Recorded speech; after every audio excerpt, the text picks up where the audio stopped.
Hamas ने Israeli यरगमालियों तक इंसानी मदद पहुंचाने का कंडीशनल ऑफर दिया है। हमास ने कहा है कि जब तक इजरायल हवाई हमले पूरी तरह से नहीं रोकता और गजा में मुस्तकिल तौर पर खुले इंसानी गलियारे नहीं बनाता, तब तक यरगमालियों तक राहत नहीं पहुंचने दी जाएगी। हमास की ये शर्तें ऐसे वक्त पर आई हैं जब उसने 2 इजरायली यरगमालियों के वीडियो जारी किए हैं जिनमें उन्हें बेहद दुर्बल और कंकाल जैसी हालत में दिखाया गया है। इन दर्दनाक तस्वीरों ने पूरी दुनिया में गुस्सा फैला दिया है। इजरायली अफसरान ने हमास पर इल्जाम लगाया है कि वो यरगमालियों को जानबूझकर भूखा रख रहा है ताकि बातचीत में दबाव बना सके। यरगमालियों के परिवार ने इस पर जवाबदेही की मांग की है और इसी दौरान इजरायली एमपी क्नेसेट ने उस वक्त हंगामा किया जब एक लिकुड एमपी ने यरगमाल परिवार से चुप रहने को कह दिया। ये तबसरा पार्लियामेंट की कमेटी की मीटिंग में सख्त तनकीद की वजह बनी। वहीं इजरायल के वज़ीर-ए-आज़म नेतन्याहू ने एक बार फिर कहा है कि यरगमालियों की रिहाई केवल फौजी दबाव से ही मुमकिन है, जंगबंदी से नहीं। इजरायली मीडिया के मुताबिक नेतन्याहू गाजा में फैसला कुन फौजी जीत के जरिए से यरगमालियों की रिहाई यकीनी करना चाहते हैं। यरूशलेम में इजरायल के वज़ीर ख़ारजा गिदोन सार ने यूनाइटेड नेशन सिक्योरिटी काउंसिल की आइंदा मीटिंग से पहले इंटरनेशनल कम्युनिटी से अपील की है कि हॉस्टेज क्राइसिस को ग्लोबल प्रायोरिटी दी जाए। गजा में हालात लगातार बिगड़ते जा रहे हैं। गजा वजारत सेहत के मुताबिक पिछले 24 घंटे में भूखमरी और कुपोषण के सबब 6 और लोगों की मौत हो गई है। इस तरह जंग शुरू होने के बाद भी भूखमरी से मरने वालों की कुल तादाद 180 हो चुकी है। अक़वाम मुत्तहिदा ने इंतबाह दिया है कि गजा पट्टी में वाइड स्प्रेड फेमाइन फैल रहा है। इसके बावजूद शुमाली गाजा में जकीम क्रॉसिंग के पास खवातीन और बच्चे बुनियादी ज़रूरतों के सामान की आस में जुटे रहते हैं।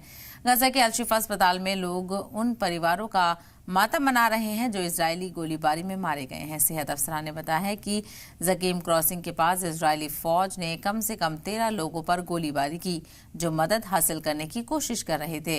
ये वही क्रॉसिंग है जहां से अक़वाम मुत्तहिदा का राहत सामान शुमाली गाजा में पहुंचाया जाता है और इतवार को जॉर्डन, फ्रांस, जर्मनी, बेल्जियम और यूएई के 7 फौजी ठिकानों ने गाजा में मुश्तरका तौर पर राहत सामान की एयर ड्रॉपिंग की और इन तैयारों ने 60 टन से ज्यादा इंसानी मदद पहुंचाई। हालांकि गाजा में कई परिवार, खासकर वो जिनके पास कोई जवान मेल मेंबर्स नहीं है, ये कह रहे हैं कि उन्हें खाना मिलना बहुत मुश्किल हो रहा है और वो भूख से जूझ रहे हैं। Hamas and Islamic Jihad are using the starvation and torture of hostages as part of a deliberate and well-planned sadistic propaganda campaign. These organizations also planned the starvation campaign of lies together. I live in a tent, suffering from difficult conditions and extreme poverty.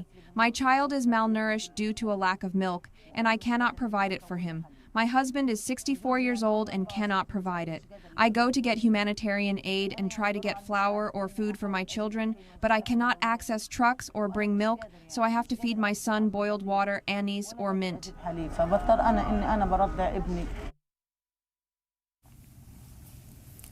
United nation security council की खुसूसी meeting से पहले Israel के वज़ीर ख़ारजा गिदोन सार ने Gaza में यरगमालियों के हालात को लेकर हमास पर बयान दिया है। वज़ीर ख़ारजा ने कहा है कि हमास न सिर्फ यरगमालियों को कैद करके रखे हुए है बल्कि उनकी रिहाई से भी इनकार कर रहा है। उन्होंने जोर देकर कहा कि हमास की कार्रवाई, जिसमें 7 अक्टूबर का हमला भी शामिल है, वो ही गजा के इन हालात की जड़ है। इजरायली वज़ीर ख़ारजा ने दहशतगर्दी के मसले पर भारत को अपनी पूरी हिमायत देने की बात भी दोहराई। उन्होंने कहा कि इजरायल और भारत दहशतगर्दी के खिलाफ मजबूत हिकमत अमली की साझेदारी बना रहे हैं, जिसमें खुफिया जानकारी शेयर करने से लेकर दहशतगर्दी से निपटने की जॉइंट एक्शन प्लान शामिल है। उन्होंने बताया कि पहलगाम दहशतगर्दाना हमले के बाद उसकी और भारत के वज़ीर ख़ारजा डॉक्टर एस जयशंकर के बीच दहशतगर्दी के खिलाफ ताउन पर तफसील से चर्चा हुई थी। I can recall, and I think I remember it quite well, when India was a few weeks ago a victim for a terror attack, I published a very clear statement on the issue. We condemn terrorists everywhere. Of course, when our Indian friends are hurted, but anywhere else, and I did it at real time.